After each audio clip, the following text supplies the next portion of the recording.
بسم اللہ الرحمن الرحیم، السلام علیکم ورحمۃ اللہ وبرکاتہ۔ اللہم صلی علی محمد وعلی محمد، رب اشرح لی صدری ویسر لی امری واحلل عقدۃ من لسانی یفقہوا قولی، آمین۔ خواتین و حضرات، آپ دیکھ رہے کتب آن لائن اور میں ہوں بلال کتب، اور یہ رجب کا مہینہ، اگلا مہینہ آنے والا جو ہے وہ ہے رمضان کا۔ مہینوں کی تقسیم جو ہے وہ ان کے مقاصد بھی بتاتی ہے، اور تقدس تو خیر اپنی جگہ ہے لیکن مقاصد بھی بتاتی ہے۔ لیکن ایک بات آپ سے پہلے ڈاکٹر حسین اکبر صاحب کی طرف جانے سے پہلے، السلام علیکم ڈاکٹر صاحب۔ السلام ورحمۃ اللہ۔ آپ سے عرض کروں کہ اللہ تعالیٰ سے ہم کہتے ہیں کہ اللہ تعالیٰ ہر کوئی شے کرتا ہے۔ آج میں صبح یہ سوچ رہا تھا، میرے ذہن میں بات آئی کہ اللہ تعالیٰ کی ہم ہر خوبی کو اپنانا چاہتے ہیں۔ اللہ اگر رزاق ہے تو ہم بھی رزق بانٹنا چاہتے ہیں، دیا وہ اللہ کا ہے، ظاہر ہے اس کے دیے میں سے ہی بانٹنا ہے۔ اللہ تعالیٰ کی ہر خوبی، نرمی، معاف کرنے، درگزر کرنے والی خوبیوں میں سے ہر خوبی، لیکن ایک خوبی جو اللہ کی ہے وہ ہم بالکل بھی نہیں اپناتے، جس پہ میں کوشش کروں گا کہ اور بھی تذکرہ رمضان میں، رمضان کے علاوہ بھی ہوا کرے، اور وہ ہے کسی کو طنز کرنا۔ خدا کبھی کسی کو طنز نہیں کرتا، یہ کمال بات ہے۔ خدا کسی کی کمزوری کو ایکسپلائٹ نہیں کرتا، خدا کسی کی غربت کو ایکسپلائٹ نہیں کرتا، کسی کے دو ہاتھوں میں سے ایک ہاتھ ہو اس کو ایکسپلائٹ نہیں کرتا، کسی کے اندھے ہونے کو ایکسپلائٹ نہیں کرتا، کسی کے جینڈر کو ایکسپلائٹ نہیں کرتا۔ ہم اللہ کی ان خوبیوں کو کیوں پہچانتے نہیں ہیں، کیوں جانتے نہیں ہیں، اور شاید اسی لیے ہم عمل نہیں کرتے۔ یہ ساری کوالٹیز میں اس لیے گنا رہا ہوں آپ کو کہ اگر آپ ان معاملات کو جو کہ ہم روایتی طور پہ اللہ کی خصوصیات میں سے لیتے ہیں، اگر آپ ان معاملات کو بھی دیکھیں گے تو یہ آپ کو ایک ایسی ڈومین دے گا جس کا آپ کے صرف اور صرف اخلاق سے تعلق ہوگا، اور جب آپ یہ اخلاق پیش کر رہے ہوں گے تو ساتھ ہی ساتھ اس اخلاق کے آپ کو ثواب اور اجر اس لیے ہو رہا ہوگا کیونکہ خصوصیت جو ہے وہ اللہ تعالیٰ کی۔ شاہ صاحب، رجب کا مہینہ، رجب کی اپنی خصوصیات، شعبان آ گیا انشاءاللہ تعالیٰ، اب رمضان آئے گا آگے۔ شعبان کی خصوصیت کیوں ہے یہ رجب، شعبان اور رمضان؟ شعبان اب بیچ میں آ گیا، اس کی خصوصیت کیا؟ اعوذ باللہ من الشیطان اللعین الرجیم، بسم اللہ الرحمن الرحیم، الحمدللہ رب العالمین، والصلاة والسلام علی خاتم الانبیاء والمرسلین وعلی صحابہ وآلہ الطیبین الطاہرین المعصومین۔ رسول اکرم صلی اللہ علیہ وآلہ وسلم نے اس شعبان المعظم کے بارے میں یہ ارشاد فرمایا، شعبان شہری، شعبان میرا مہینہ ہے۔ واہ! جبکہ رجب اور رجب کا تذکرہ آپ فرما رہے ہیں، رجب کے بارے میں فرمایا گیا کہ وہ علی ابن ابی طالب علیہ السلام کا مہینہ ہے، اور رمضان شہر اللہ کا مہینہ ہے۔ جی، تو یہ مہینوں کی ترتیب کے پہلے علی کا مہینہ، پھر رسول اللہ کا مہینہ، پھر اللہ کا مہینہ۔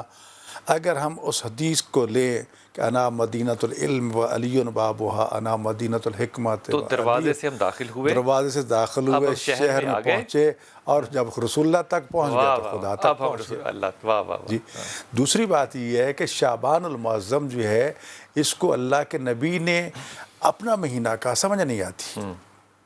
رجب میں تو چلو مولا علیہ السلام کی ولادت ہے، ہم سمجھتے ہیں چلو نسبت ہے کہ شعبان رسول کا مہینہ، رمضان اللہ نے خاص، ویسے تو سارے مہینے اللہ کے ہی ہے جی، لیکن رمضان میں چلو نزول قرآن ہے، خصوصی عبادات ہیں، دوسرا تیسرا ہے۔ تو شعبان کو رسول نے اپنا مہینہ کیسے کہا؟ شعبان میں ہم دیکھتے ہیں تو 3 شعبان امام حسین علیہ السلام کا یوم ولادت تھا جی۔ رسول اللہ فرماتے حسین منی وانا من حسین، حسین مجھ سے، میں حسین سے جی۔ پھر فرمایا کہ میں ان سے محبت کرتا ہوں، اے میرے اللہ تو ان سے محبت فرما جو ان سے محبت کرے۔ تو اس سے پتہ چلتا ہے کہ امام حسین علیہ السلام کی نسبت کی وجہ سے رسول اللہ نے اسے اپنا مہینہ کہا، کیونکہ رسول خدا صلی اللہ علیہ وآلہ وسلم کا اسم مبارک، مشن، نام، ساری چیزیں تو کربلا تک ان کا حلیہ بگاڑ دیا گیا تھا۔ لیکن وہاں سے پھر ایک اس کے بعد ایک نئی چیز، نئی، یعنی جس کو نیا جنم کہنا تو ٹھیک نہیں لفظ، لیکن یہ ہے کہ ایک نئی زندگی اور ایک نیا سلسلہ اسلام کو ملا، وہ امام حسین علیہ السلام کی وجہ سے ملا، اور قیامت تک وہ زندہ ہے۔ یہ چیزیں بھی سامنے ہیں۔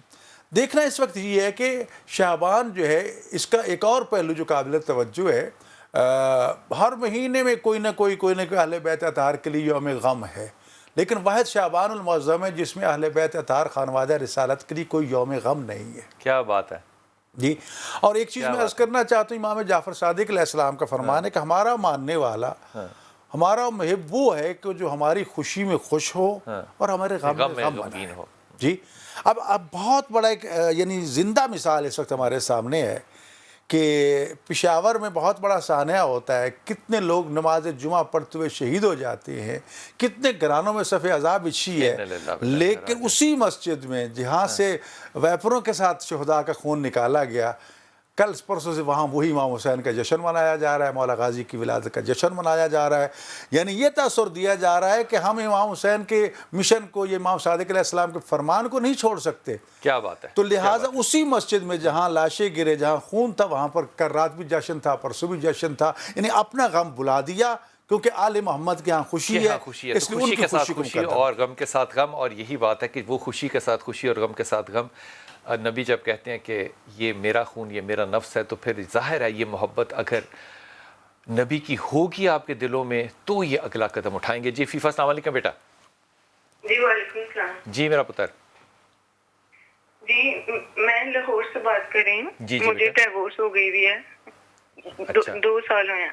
میرا 2 بیٹے ہیں، ایک کا نام زیان ہے، دوسرے کا نام اذان ہے.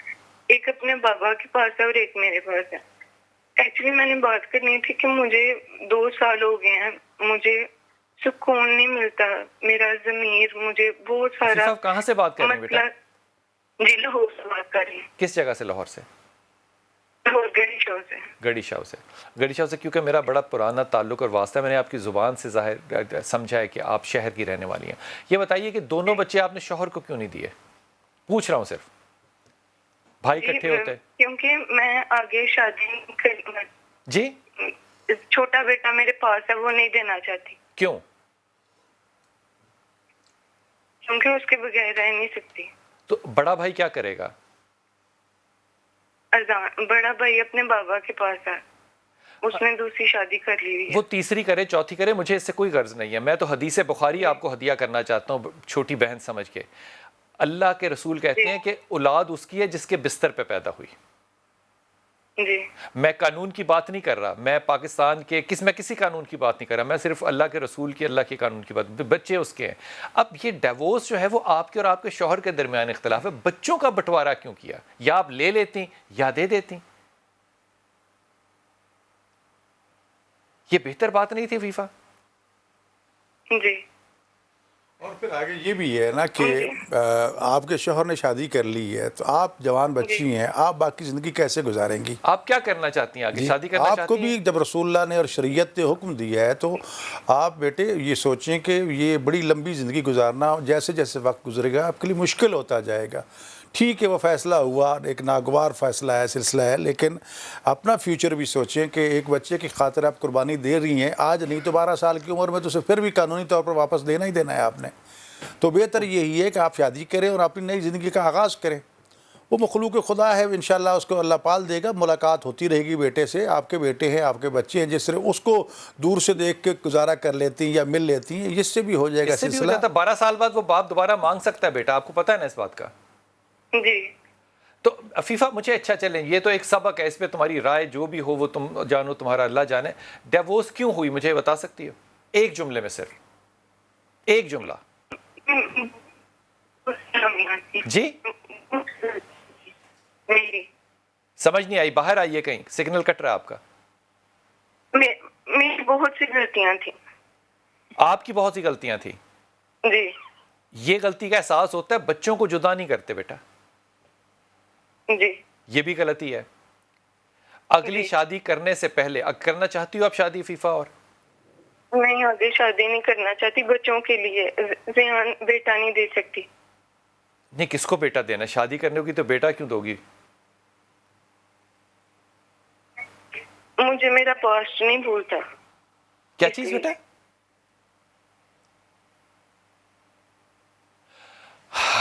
تم لاہور میں ہو، سب سے پہلے تو میں تمہیں جو مشورہ دے رہا ہوں نا، یہ شرعی مشورے یا سوشل مشورے یہ بالکل اپنی جگہ ہیں، لیکن فیفا تمہیں میں 2 چیزیں کہہ رہا ہوں، یہ ان کو چھپے لفظوں میں کہہ رہا ہوں. چائلڈ ہوڈ ٹراما جو ہے نا، یہ زندگی میں سے کبھی نہیں نکلتا. پتہ ہے تمہیں اس بات کا؟ برا بچپن ہو نا تو جوانی بھی بری ہوتی ہے اور اگلے رشتے بھی برے ہوتے ہیں. یہ سمجھ میں آتی بات؟ جی. پھر غصہ جو آپ کا اظہار ہے نا، جو پھٹ دینے والا غصہ ہے، جو برباد کر دینے والا غصہ ہے، یہ آپ کا غصہ آپ کی ڈپریشن کے ساتھ ہے. یہ جو آپ روتی رہتی ہیں نا ہر وقت جی اور آپ ماضی کے اندر رہتی ہیں سارا وقت, آپ کو اس کے لیے بہترین قسم کے سائیکائٹرسٹ کے پاس جانا ہے. آپ چاہو گی آپ ہمیں بعد میں فون کر لینا, میں آپ کو ریکمینڈ کر دوں گا کہاں جانا ہے. چھوٹے موٹے درمیانے کے لیے نہیں, بہترین, کیونکہ آپ کو وہ اینٹی انگزائٹی اور اینٹی ڈپریسنٹ پہ جب لگائے گا تو آپ کو احساس ہوگا مزید کہ اس گلٹ میں سے نکلنے کے بعد زندگی کیسی رہتی ہے اور پھر ڈپریشن کے بغیر کیسے زندگی گزارتی ہے. پھر آپ کے فیصلے بہتر ہوں گے زیادہ.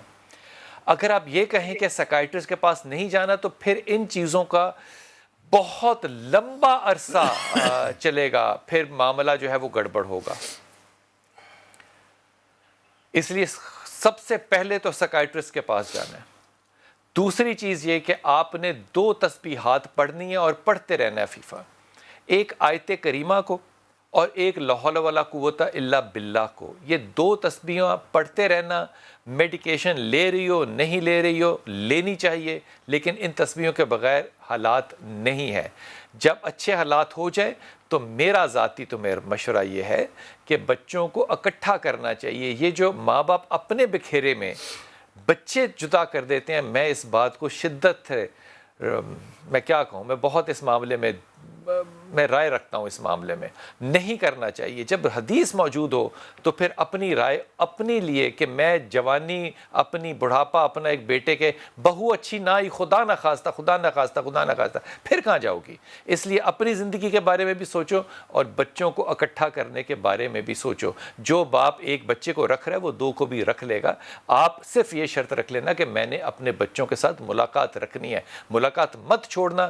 زندہ رہتے ہوئے بچوں کو یتیم نہیں کرنا چاہیے. دونوں تسبیحاں پڑھتی رہنا. اللہ تمہیں آسانی دے. کوئی مدد چاہیے ہو اس معاملے میں, سائیکائٹرسٹ کے معاملے میں, تو آپ مجھ سے رابطہ کر سکتی ہیں. جی السلام علیکم عظمیٰ. ہیلو السلام علیکم. وعلیکم السلام.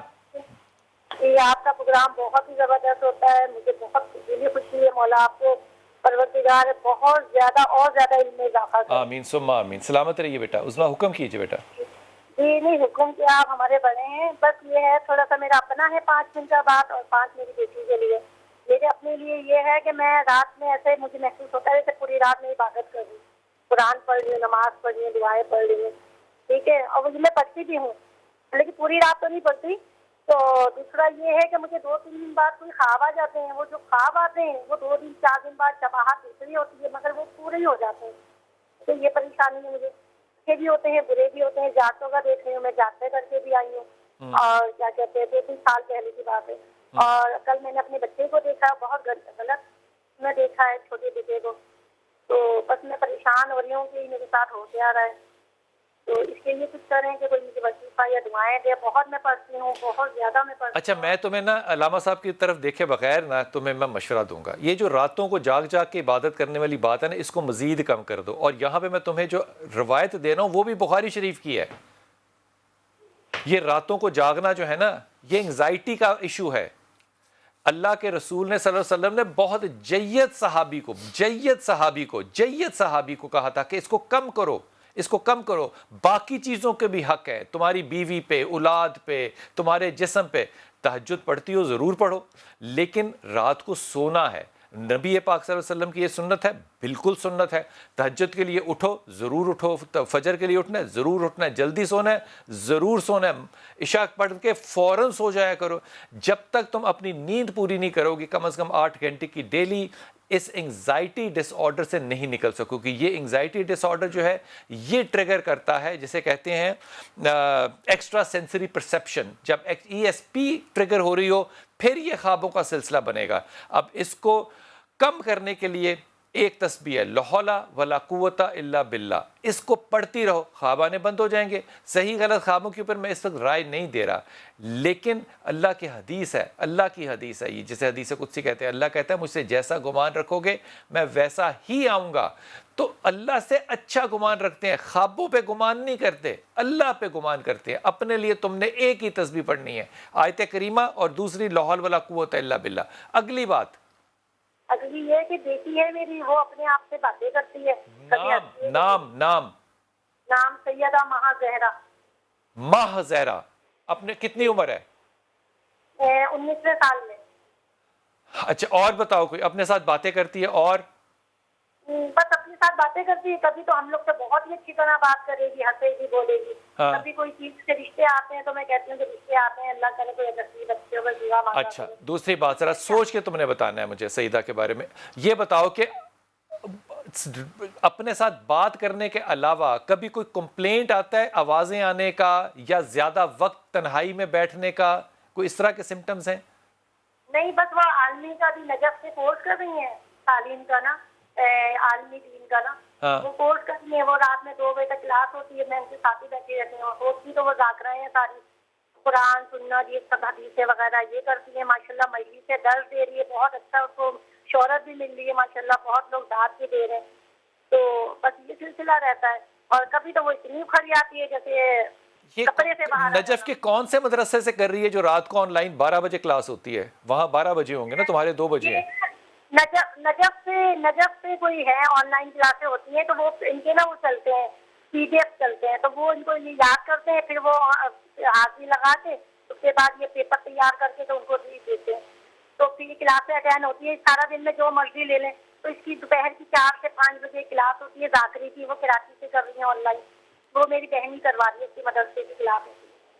اللہ تعالیٰ آسانی دے. جو تسبیح یہ خود شروع کرو گی نا آیت کریمہ کی اور لاہور کی, جب یہ خود شروع کر لو پھر یہ اپنی بیٹی کو کہنا کہ وہ بھی پڑھے, لیکن بیٹی کو ایک تسبیح بیچ میں شامل کر دینا, اور وہ تسبیح ہوگی یا ولی یا والی کی. آیت کریمہ لا حول ولا قوت الا باللہ اور یا ولی یا والی کی. ڈاکٹر صاحب یہ جو رات کو لیٹ گئے آن لائن ہے پروگرام, ان کے بارے میں کیا رائے ہے؟ دیکھیں ڈاکٹر صاحب, ابھی آپ مطلب ارشاد فرما رہے تھے, خود رسول اکرم صلی اللہ علیہ وآلہ وسلم کو سورہ مزمل میں اللہ تعالیٰ نے فرمایا تھا کہ اپنی عبادت میں کمی کر. کھڑے کھڑے پوری رات پاؤں سوج جاتے تھے. تو اپنے نبی کو, اپنے عابد کو معبود کہہ رہا ہے کہ عبادت میں کمی کر لے اور سو لیا کر, آرام کر لیا کر. تو ہم پہ تو فرض بھی نہیں ہے, تہجد سنت ہے جی, نبی پر تو فرض تھی جی, تو لہٰذا ہمیں اپنی نیند کی ضرورت. بات آپ نے کر دی, نبی پہ تو فرض تھی, ہم پہ تو سنت ہے جی. سوال یہ ہے کہ اس بدن کے بھی حقوق ہیں جو امام زین العابدین علیہ السلام نے بیان فرمایا ہے نا, کہ سب سے پہلے تمہارے سر کا حق ہے, تمہاری آنکھوں کا, تمہاری ناک کا, جو رسالہ حقوق آپ نے تعلیف فرمایا امام زین العابدین علیہ السلام نے فرمایا, سب سے پہلے ان کے بھی حقوق پورے کرنے ہیں. جسم کے حقوق ہیں, یہ کوئی کمال نہیں ہے میں تو 24 گھنٹے کام میں لگا رہتا ہوں. کہتے ہیں یہ کون سا, تم تو حق تلفی کر رہے ہیں اپنے جسم کی جی. تو جب آغاز ہی جہاں سے حق تلفی کے ہوگا تو بہر کیا ہوگا. پھر یہ جو حدیث کئی دفعہ ہم کوڈ کر چکے ہیں کہ اپنے اہل و عیال کو ٹائم دینا, رسول خدا صلی اللہ علیہ وسلم نے فرمایا ایسے ہے کہ جیسے میری مسجد نبوی میں اعتکاف بیٹھتے ہیں, اس سے بھی افضل بہتر ہے, اس سے بہتر ہے. تو لہٰذا ایک تو یہ, دوسرا رہ گیا کہ ٹائمنگ کا اختلاف تو ہے. بیٹی اچھی بات ہے نجف سے یا قم سے یا کہیں سے بھی آن لائن تعلیم لے رہی ہے, لیکن کوشش کرے کہ اس ٹائم کو دیکھے کہ دو ہمارے ملک کے وطن کے تقاضوں کے مطابق. اس کو میں نہیں جانتا جو رات کو 12 بجے تک نجف یا قم میں کھلا ہو اور آن لائن ہے. زیادہ تر جو معاملات ہیں وہ صبح کے 12 بجے میں نہیں سمجھ, یہ پرائیویٹلی ہو سکتا ہے. دیکھو پرائیویٹلی ہوگا اور کہیں یورپ کو سامنے رکھ کے انہوں نے یہ سلسلہ کیا ہوگا. یہ بھی ہو سکتا ہے. میں چھوٹے سے وقت پہ مشرق میں یہ مسئلہ ہو رہا ہے اور اس کنٹینیو کرتے ہیں اس گفتگو کو.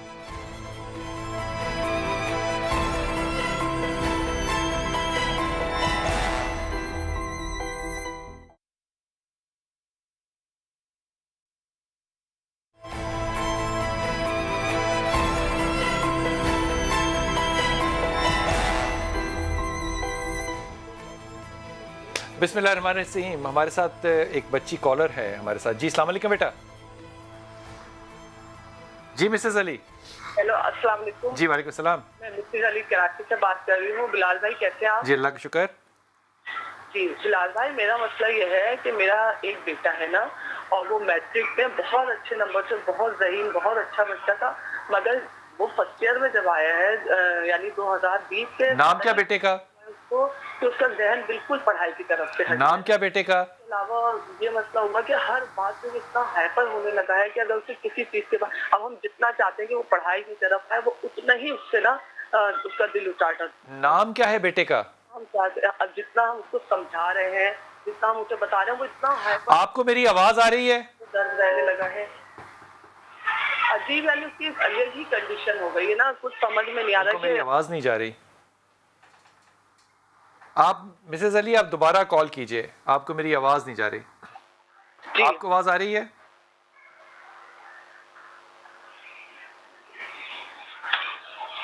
مسز علی آپ کو آواز آ رہی ہے؟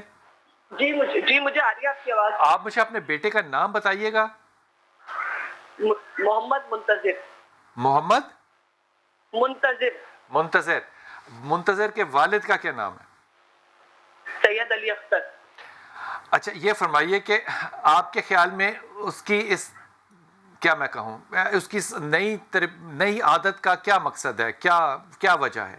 سر مجھے ایسا لگ رہا ہے کہ ہم جیسے اس کو زیادہ پڑھائی کی طرف کہہ رہے ہیں یا زیادہ کچھ کہہ رہے ہیں، یا تو وہ نہیں، یا تو اس کو جو ہے نا ٹینشن ہو گئی ہے کیا، یہ تو ہم خود نہیں سمجھ پا رہے کہ اس کے ساتھ کیا پرابلم چل رہی ہے نا. اچھا تو آپ نے کسی بچے سے کاؤنسلنگ کی؟ آپ نے بچے کو کسی سے ملاقات کرا کے کوئی گپ کرنے کی کوشش کی کہ بچہ دل میں کیا کہتا ہے؟ نہیں، یہ تو بس میں نے آپ کا پروگرام دیکھا تھا تو مجھے یہی دل تھا کہ میں آپ سے بات کروں، اور اللہ تعالیٰ نے آپ سے کال لگ گئی میں تو آپ سے ہی چاہ رہی تھی کہ میری بات ہو جائے. ابھی تک میں نے ایسا کچھ کیا نہیں ہے، ہم خود ہی اس سے بات کرتے ہیں اور خود ہی اپنا مسئلہ حل کرنے کی کوشش کرتے تو ہیں. وہ بچہ آپ کو کیا بتاتا ہے؟ سر کبھی تو بالکل اچھے موڈ میں بات نہیں کرتے میں ہیں. یہ نہیں پوچھ رہا، میں یہ پوچھ رہا ہوں کہ آپ جب بچے سے پوچھتے ہیں کہ وہ ایسا کیوں کر رہا ہے تو وہ بچہ کیا بتاتا ہے؟ بس کہ جو ہے نا میرا دل نہیں لگ رہا، میں پڑھ تو رہا ہوں، کر تو رہا ہوں، بس یہی کہتا ہے. اچھا مسز علی میں آپ سے ایک بات عرض کروں، بچوں کو پالنے کا جو طریقہ ہوتا ہے نا اس کو اور بھینسوں کو پالنے کا طریقہ بڑا فرق ہوتا ہے. مثال میں کیوں دے رہا ہوں، یہ بھینسوں کے آگے آپ چلنا شروع کر دیں نا تو بھینسیں پیچھے چلنے شروع کر دیتی ہیں، بکریاں بھی ایسے ہی ہوتی ہیں، اونٹ بھی ایسے ہی ہوتے ہیں. اگر آپ ایک ڈنڈا ماریں گے تو وہ اپنا راستہ بدل لے گی، اپنے مالک کو پہچانتی ہے. انسان کے بچے ایسے نہیں ہوتے. آپ ان کے اوپر جتنا پریشر بلڈ کریں گی پھر جب ان کے پاس جوانی آئے گی تو وہ ریٹیلیٹ کریں گے، وہ بغاوت کریں گے. اور اس وقت بچہ جو ہے وہ اپنی ایڈولنس میں سے گزر رہا ہے. اب ان چیزوں کو سمجھنا بچے نے نہیں ہے، ان چیزوں کو سمجھنا ماں اور باپ نے ہے. وہ جس طرح آپ کا رویہ ہے اور آپ کو اس بات کا پتہ ہے، اس رویے کا اگر میں ایک لفظ دوں تو وہ لفظ ہوگا کنٹرول فریک. کنٹرول فریک ہر جگہ پہ نہیں انسان ہو سکتا، اس لیے بچوں کو وقفہ دیتے ہیں، جسے کہنا چاہیے آرمز لینتھ دیتے ہیں زندگی گزارنے کے لیے. میرا خیال ہے کہ ابھی آپ اس پہ سے پریشر کو نکالیں رادر دین کہ پریشر کو بنائیں. یہ تربیت کا حصہ اچھا نہیں ہوگا جو کہ آپ نے اڈاپٹ کیا ہوا ہے. اور آپ جس کانورسیشن کی بات کر رہی ہے کہ ہم بچے سے بات کرتے ہیں، وہ باتیں نہیں ہیں، وہ انسٹرکشنز ہیں. انسٹرکشنز نہیں صرف دینی، انسٹرکشنز دینے سے لوگ مانتے تو پھر کیا ہی مانتے. حضور اقدس میں اس بات کو بڑے زور سے بار بار لوگوں سے کہتا ہوں کہ بچوں کی تربیت جو ہے وہ کرنے کے لیے ہم کیا کریں، مجھے یہ بتا دیں. چلیں دیکھیں سب سے پہلے تو بچوں اور ماں باپ کے درمیان ہے وہ جس طرح محاورہ ہوتا ہے نا، کھانے کے لیے پینے کے لیے ان کی ہر ڈیمانڈ کو پورا کرو، لیکن دیکھو انہیں اس طرح کہ انہیں ڈر اور خوف رہے. بچوں کے ساتھ بے تکلفی سب سے اہم چیز ہے کہ وہ اپنے دل کی بات آپ سے کھل کے کر سکیں. اگر آپ اس کی دیوار بن جائیں گے یا ایسا خلا پیدا ہو جائے گا کہ وہ کوئی بات کر نہ سکیں تو وہ باہر بھاگیں گے. جی اگر اس کی شکایت بھی آتی ہے تو ٹھیک ہے، آپ اس پہ ناراضگی کا اظہار کریں، لیکن فوراً ناراضگی برقرار نہ رکھیں، بلکہ اس کو چند منٹوں کے بعد سمیٹ کے اس کو پیار کی طرف لے کر سمجھائیں کہ تیرا یہ سٹیٹس ہے، یہ ہونا یہ ہونا. جب وہ مانوس ہو جائے گا نا کہ میرے خیر خواہ ہیں یہ لوگ، یہ چیز پتہ چل جائے گی، یا اپنا دکھ درد بتانے کے لیے آپ کے ساتھ بے تکلف ہو جائیں گے تو کافی حد تک وہ مسائل حل ہو جائیں گے. کیونکہ زیادہ وقت اسکولوں میں گزارتے ہیں، باہر سوسائٹی میں دیکھتے ہیں کیسی کیسی حرکات ہوتی ہیں، تو ان میں سے ان کو نکالنا بچانا بہت ضروری ہے. آپ مسز علی آپ نے اپنے لیے، میں بچے کے لیے نہیں کہہ رہا، آپ نے اپنے لیے جو تسبیحات پڑھنی ہے وہ اپنے غصے کے لیے جس کا آپ نے اظہار نہیں کیا کہ جب آپ کو غصہ آتا ہے تو آپ کیا کرتی ہیں، وہ ہے یا سلام یا مومن یا اللہ. یہ 3 لفظ آپ نے اللہ کے پڑھنے ہیں. اور اپنے خیالوں کے منتشر ہونے کو آپ نے بچانے کے لیے لا حول ولا قوت الا باللہ پڑھنا. یہ دونوں تسبیحات پڑھتے رہنا ہے آپ نے. لیکن یہ جو ڈاکٹر صاحب نے بات کی نا کہ بچوں کے اور آپ کے درمیان میں وقفہ نہیں ہونا چاہیے، اس سے مراد ہے دوستی ہونی چاہیے، بے تکلفی ہونی چاہیے. انسٹرکشن کے ساتھ آپ استانی اور ہیڈ مسٹرس بن سکتی ہیں، بے تکلف نہیں بن سکتی. اس لفظ پہ بس آپ نے توجہ رکھنی ہے کہ بے تکلفی کس چیز کا نام ہوتا ہے. وقفہ لیتے ہیں، واپس آتے ہیں.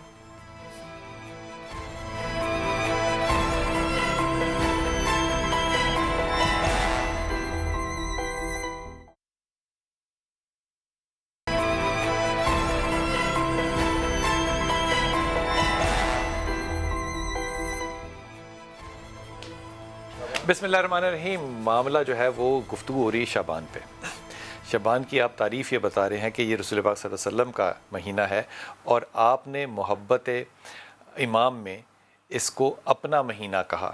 یہی میں سمجھا ہوں صحیح؟ جی. اس میں کیونکہ اور بھی بہت سے مخصوص ایام کچھ گزر چکے ہیں. مثلا حضرت ابوالفضل عباس علیہ السلام کے بیٹے مولا عباس غازی جن کا ہم علم اٹھاتے ہیں سلسلہ، ان کی ولادت بھی تھی. چار کو امام زین العابدین علیہ السلام کی ولادت تھی. یکم کو جناب زینب سلام اللہ کی ولادت تھی. ابھی 11 کو مولا علی اکبر علیہ السلام کی ولادت ہے. اور پھر 15 شعبان شب برات بھی اور امام مہدی علیہ السلام کی شب ولادت ہے. ہاں جی، جس کے بارے میں قرآن کریم میں کہا گیا کہ سے لیلہ مبارکہ. شب برات کی جو بحث ہے وہ شب برات والے پروگرام میں کریں گے.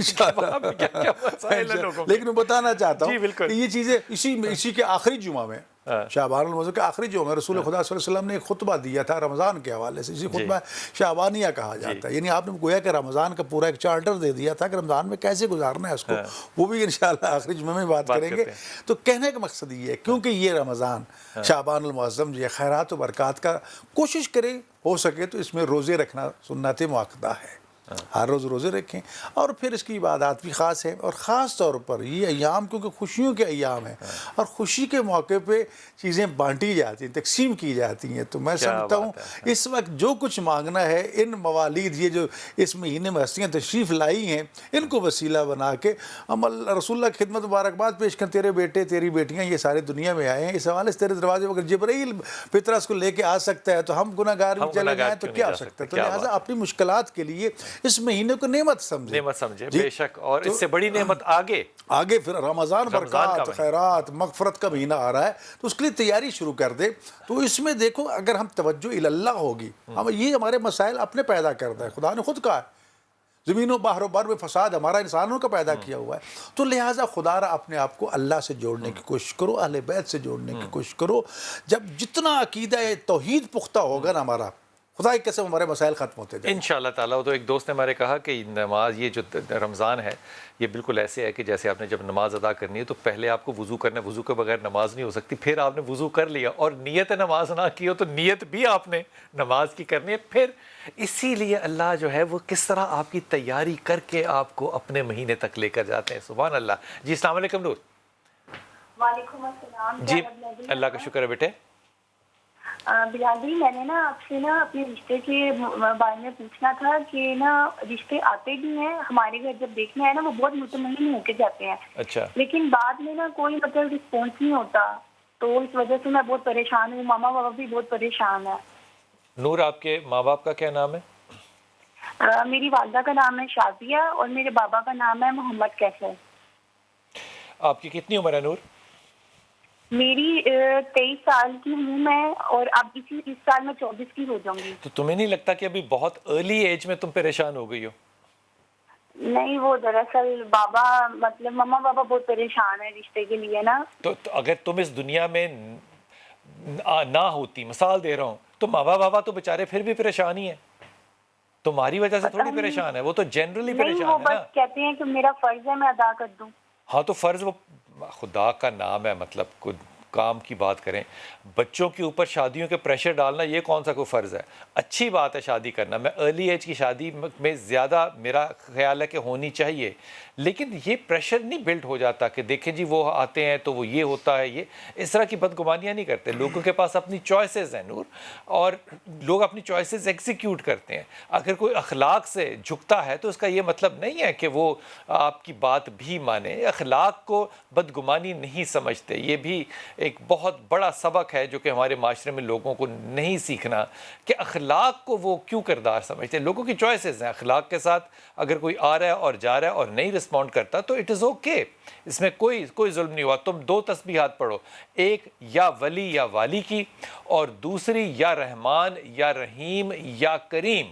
یہ 2 تسبیحات پڑھو نور. شادی تو بہت جلد ہوگی آپ کی انشاءاللہ تعالیٰ. پڑھتے رہنا. میں بھی عرض کرنا چاہتا ہوں بیٹی کو، ایک تو یہ ہے کہ اس سلسلے میں بیٹے آپ کو تھوڑی سی مشکلات آئیں گی، لیکن گھبرانا نہیں ہے، پریشان نہیں ہونا. اللہ سے توکل کرنا ہے اور کوشش کریں کہ جو بھی رشتہ آئے اس وقت آج کے بعد اس کو فوراً قبول کریں.